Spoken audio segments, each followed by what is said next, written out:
All right, we are live. Hello everyone. We'll give it a couple minutes here for people to join. Hope everyone out there is having a good Friday. Hey, she's got her favorite toy, so you know she's having a good time here. All right, one more minute until we start the show. Thank you everyone for joining.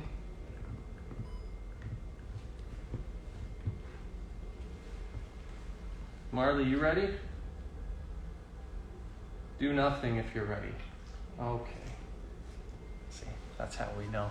All right, guys. Hello everyone tuning in, and welcome to this week's episode of Marlie's Corner. Coming to you live from the PAWtant offices, showing you a little glimpse of the behind the scenes at PAWtant and getting a chance to connect with PAWtant family and teammates and people in our circle, and just getting to talk about all things pets. My name is David Gimmis. I'm the founder and CEO here at PAWtant, and of course this is my trusty sidekick, my dog, and our chief product tester Marlie, who as usual is full of energy, as you guys can see. This week we have an awesome guest. Her name is Emzotic, and she's the host and creator of a YouTube channel called Emzotic, which, as you can imagine from the name, is all about exotic pets and how they fit into our life, and ultimately the love she has for them. So we're so happy to get that going. And as usual, please don't forget, if you drop a question in the comments below, let me just pin that. I forgot to do that. Drop a question in the comments below. We will be giving out a $50 gift card. I always forget to do this. There we go. So, without further ado, let's get Em here.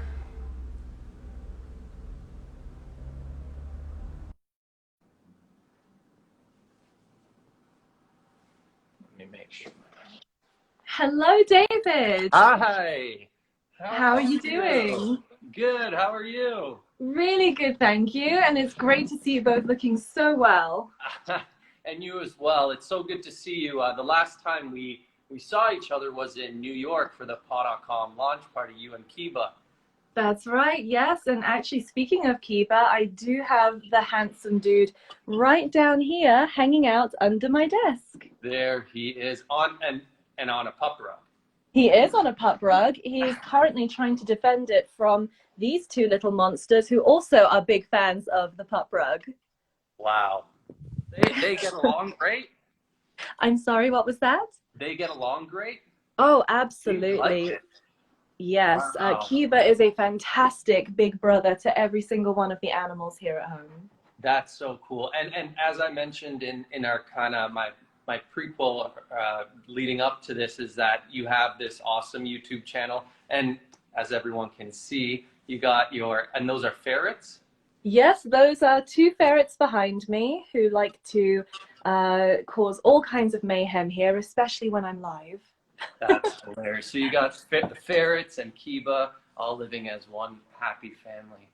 I do, yes. There are plenty of other animals in this room as well, but they don't all get to mingle together because there's some predator and prey going on in this room. Well, we'll get to that. I can't wait. But Em, I'd love if you can just tell us a little bit about yourself for everybody watching and wanting to learn a little more. Sure thing. So, hi everybody. My name is Em. I'm a former zookeeper and I'm an animal educator. So what I usually do when we're not during lockdown is I take animals into schools and I give different kinds of talks about exotic animal care, adaptation, evolution. And now that I've taken things digital over the last few years, which is great for the climate that we're living in right now, I get to reach a much broader audience online, and I still continue to share my passion for all things animals, exotic animals, and pet care as well. Yeah, I love your channel. I got a chance to watch some of the videos, and the most exotic thing I think is that time Kiva farted. Oh my gosh. That must have been the scariest out of all the encounters. It can be quite a noxious gas. So certainly that was the most exotic thing that Yeah. has happened. Yes. How, how did you get your interest and involvement in exotic animals? So I actually was very fortunate to have grown up in Hong Kong, which is a very tropical climate. And having moved there from London, where the most exotic thing I would see was a squirrel on a day-to-day basis, I was suddenly surrounded by Chinese water dragons, all kinds of snakes, all kinds of birds of prey, and all kinds of different rare mammals that I'd never encountered before, like miniature porcupines. And Wow. I was just engrossed in the nature all around me. When people think about Hong Kong, they think of skyscrapers and being a business hub, but just through one tunnel to the other side of Hong Kong, which takes maybe a 5-minute drive, you get beautiful ocean and mountains and just gorgeous different kinds of terrains in which to explore animals. Dobby is trying to cause mayhem with my T-Rex back there. Wow, that sounds incredible. And growing up in Hong Kong, did you have pets yourself? I did actually bring home animals because my parents are not exactly animal people. They're more animals are outside and they're farm animals, so they didn't really have pets. And I would sneak home all kinds of different animals in my pockets to the point that my mother actually started to sew up my pockets because she didn't want me bringing home any more surprises. No way. That's So hilarious. yes, I did end up eventually asking them for a pair of parakeets, which I did get. I also got given a pair of red ear sliders, which are very lucky to have in China. They're believed to bring good fortune and happiness. And I did accumulate a couple of animals to stop me from bringing home the wild ones. That's great. I would have loved to see inside that home when you started bringing home these wild animals and the reaction your parents would have got. But it's really nice that they were able to kind of channel that and eventually support you in a way that they helped you get some of these animals through their permission. Oh, And absolutely. that's fantastic. Yes, my parents, they never really understood my passion for animals because neither one of them has it themselves. However, they always did support it. So at the age of 10, I told them I'm very interested in working with animals one day. I really want to find a job. And my parents spared no expense in helping me to write my own little CV at the age of 10. And within a few weeks, I was working as the manager of a pet store at age 10. So I definitely did cut my teeth in animal business very, very early. That's great. I mean, it says something that at such a young age, up until now, you're still involved with animals, and it's so great that not many people can say they find their passion at such a young age. So I think you're very fortunate in that.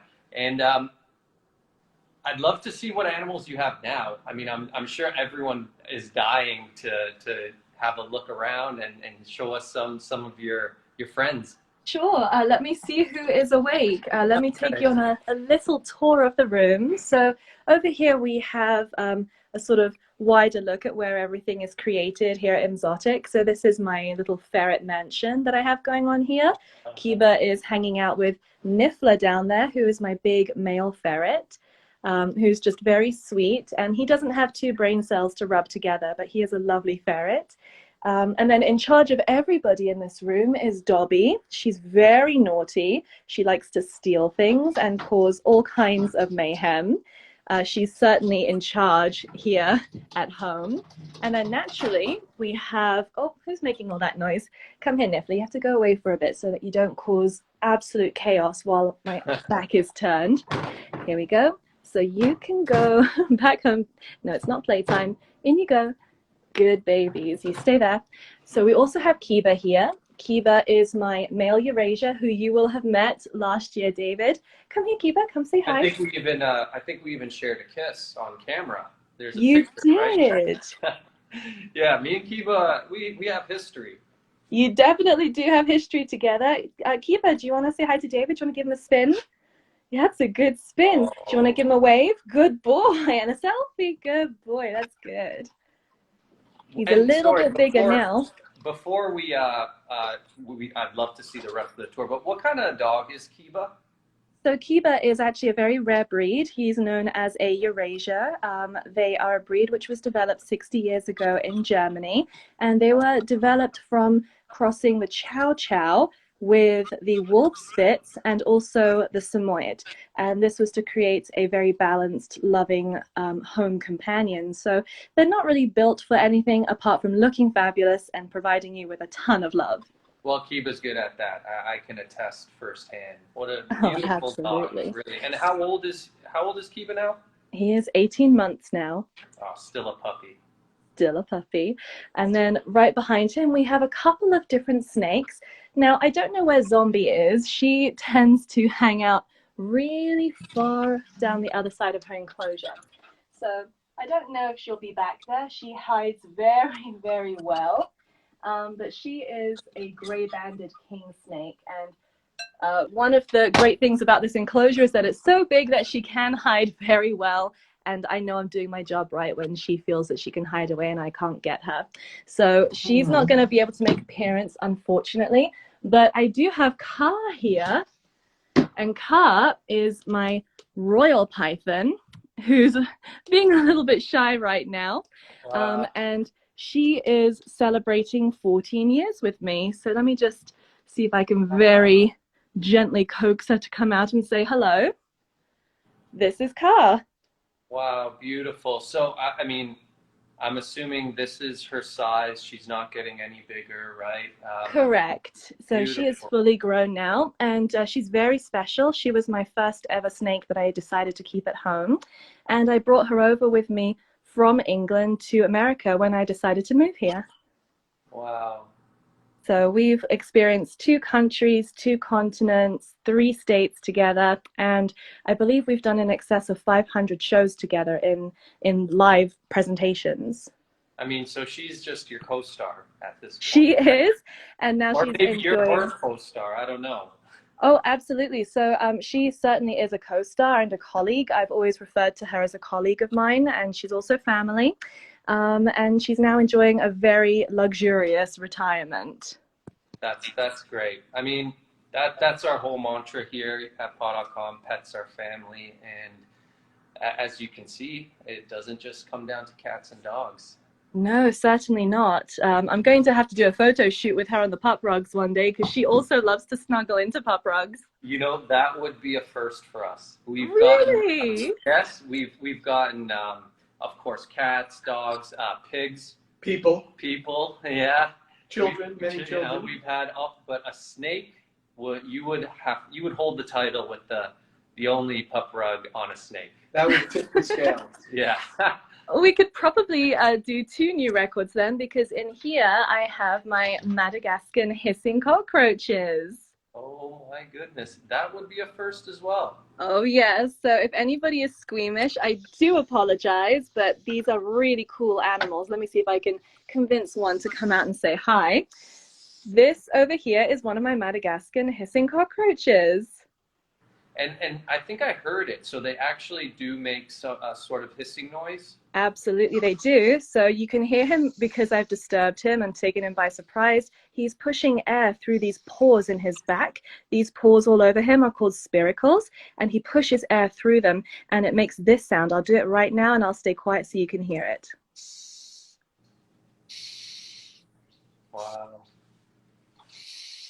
And I know a lot of people, when they see a cockroach, they think, why on earth would you keep a cockroach? They're dirty and disgusting. Well, these are not a pest species. They're very slow. They live in rainforests. They're much more beetle-like than a traditional pest cockroach. And this is essentially what they do. They just sit there and look shiny and just hang out with you. And I found that these cockroaches have been so useful in helping people to overcome their fears of cockroaches and their fears of invertebrates in general, because they're such a sweet, laid-back species. Wow. And how many of those do you have?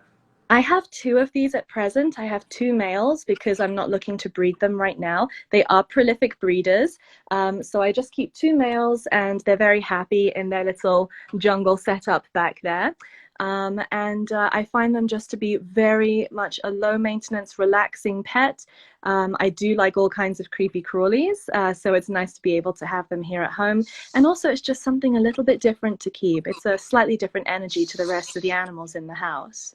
Yeah, awesome. You want to head back in there? Go on. Sorry for waking you. And then in this final enclosure in this room, I have two Toki Geckos. So I really love this enclosure. My Toki Geckos are tiny, so this is a mansion for them. And I think I might be able to see one of them just down the side in there. I don't know if it's going to be too easy for you to see, but I will try my best. Oh, there's one. You see a little eyeball sticking out and watching you? I do. Yes, I would reach in there and bring her out, but she does bite. And when she bites, it's a very tough bite. So I think I'm just gonna leave her back there. We don't want any injuries on the show, so we'll just let him be. Well, I do appreciate that. And then there are two other four-legged friends in the house who I'm sure would love to say hi really quickly. Absolutely. Let me go and see if they are somewhere here upstairs. Where are those beautiful ladies? There's one. Hi, Miko. Oh. So this is my roomie's dog, Miko, and she has a sister called Tinkerbell, who I'm not sure exactly where she is right now. She might be hanging out on one of the other pup rugs here in the house. So this is the living room. And as you can see, we are pup rug fans in this house. Right here, we've got another pup rug. Awesome. Hey, Tinkerbell, there you are. So this is Tinkerbell, and she's the final dog of the house. Tinkerbell looks similar to Kiva, but are they different breeds? Yes, they're very different. So Tinkerbell here is a Samoyed, and Miko as well is also a Samoyed. They are much more high energy and much louder than Kiva. Okay. Yeah, that's great. It's so nice to see so many animals that get along together, right, in your home. Oh, yes. It must be a really nice dynamic to have all of them, and a lot of work, I can imagine. A lot of work too, especially when they think it's playtime. So right now, Tinkerbell has decided to bring down one of her favorite toys. Tinkerbell, out you go. Thank you, sweetheart. No puppy parties right now. Kiva, come here, you can stay. Good girls. So yes, it can get a little bit chaotic at times in the house, but overall, everybody is very, very well behaved. Everybody gets along, and I think it's down to both myself and my roomie being extremely diligent in the upbringing of our animals. Everyone has to get along. There's no brashiness allowed. That's and you guys are the pack leader. You guys kind of dictate the energy. I think that's super important. So that's great. Thank you for showing us all those awesome pets. Jeff, we must have some questions. Ton of questions. We've got a lot of questions for you. Em, are you ready for a couple questions? I absolutely am. And they run the gamut across all your pets. And I should say, the first pet I ever had was a snake.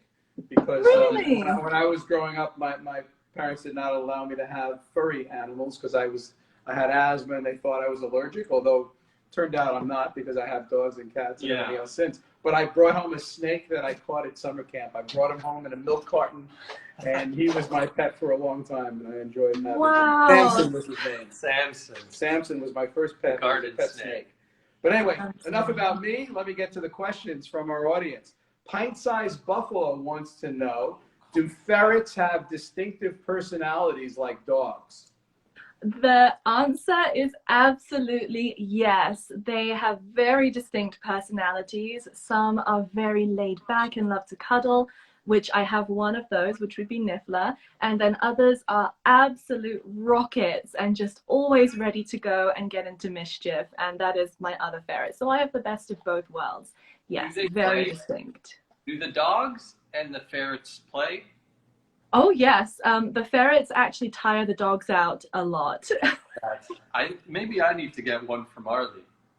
Oh, you know what? That would be a lot of fun to see, but all I'll say is prepare for some fragrance because ferrets are very fragrant creatures, and they require a lot of work. And not all ferrets and dogs will get along, so it really does depend on the prey drive of your dog as well.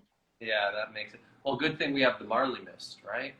We can kind of spray that around and Those look fantastic, by the way. Congratulations on the launch of oh, those fragrances. They look incredible. thank you, thank you. Yeah, they're coming along and people are really loving them, so we're happy. Great. So sticking with the ferrets for a moment, Luli3_15 wants to know, what do you do to entertain your ferrets? That's a good question. So I try to give them different kinds of enrichment based on the season. So in the summer, I will bring in different kinds of grasses and flowers for them to smell, and I create little boxes of them and set up pens so they can rub in there and smell and just root around. Then in the winter, when there's snow on the ground, I like to collect up that snow and put it in a paddling pool, and I like to fill it up to the top and let them just dive in there and swim around in that snow. So whatever I have available and which is safe for them, I like to let them explore. Very cool. And someone wants to know, back to the snakes now, what should they feed their baby corn snake? So when it comes to feeding a baby corn snake, you want to stick with something very small, and smaller meals are better than one huge meal. So if it's a really tiny hatchling, then you'll be looking at pinky mice, which are literally day-old mice, which you can buy frozen thawed, and any reptile store or pet store which sells reptiles and reptile products will be able to sort you out with little pinkies, and then they'll graduate on to little wiener rats and little hopper mice, and from there on just whatever the width of their sort of the girth of their the fattest part of their body is, that's roughly the same size that they're able to eat in terms of food. Great. A few people want to know about the cockroaches. Sleepy Corbett wants to know, where did you get your hissers? My hisses came from my local reptile store where I buy all of my live foods for my animals. They had a small colony of Madagascan hissing cockroaches, and they do breed prolifically. So I asked them how much for a pair of cockroaches. I brought them home, and eventually I would like to start selectively breeding for even larger Madagascan hissing cockroaches, because I used to breed the really large species back in London, and I haven't seen such large specimens here in America yet, so I'd like to be able to produce those and bring them to the market. Very cool. With all the different animals you have, KL.Bocox wants to know, what animal had the most wonderful impact on you, Em? And they also said they love your videos. Oh, thank you so much. That is so kind of you. I suppose this year, what with the environment we're living in with COVID-19, my dog has been pivotal in helping me to find a routine and a sense of normalcy. He gets me up in the mornings. We go for our very reluctant run every day, and then we have another little walk just to decompress at night. But this whole year has seen so many challenges, from me moving location, leaving a very bad relationship, and the constant that I've had is the love and the affection from my dog. So I would say that he has been absolutely monumental, a huge impact in my life. That's fantastic. More? Zian_Faith wants to know if you have any advice for a newbie snake lizard owner. Ooh, so the best thing I can tell you is to try and find as many fellow keepers as you can. You can find, especially, you might want to ask for parental advice as well if you are not of the age that you want to go into forums yourself. But there are definitely places that you can find information and share information with lots of different people who keep these animals. Ultimately, keepers and breeders have great information, so it's good to get to know different people who keep that species. You can also find a lot of different YouTube videos, and just Googling as well. If you read as much as you can, you'll be able to draw comparisons between care sheets and figure out for yourself what really works. Awesome. Awesome. Well, you know, thank you so much, Em. It was so good to see you and Kiva again and get introduced to the entire crew. And anyone who's watching, if you haven't seen Em's YouTube channel, it's Emzotic. It's really cool. You really want to check it out. You won't be disappointed. So appreciate you guys. Thank you for coming on to the show.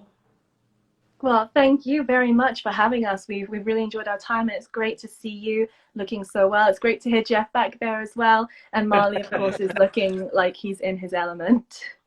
Yeah, no, we appreciate that, and we hope everybody watching and you as well have a safe and fun Thanksgiving this weekend. So thank you again. Thank you, everybody, and please check out next week. We'll have another great guest. And that's going to be us signing off. She already signed off, 10 minutes ago. Look at this. But she's got the right idea. She's like, nah, it's the weekend already. We're good. Exactly. All right, I'm going to put you down here so we can get out of this, all right? All right, thank you, Kiva. Thank you so much, Emzotic. David. Check it out, guys. Have a good Thank you, weekend. everyone. All Bye. right. Bye-bye.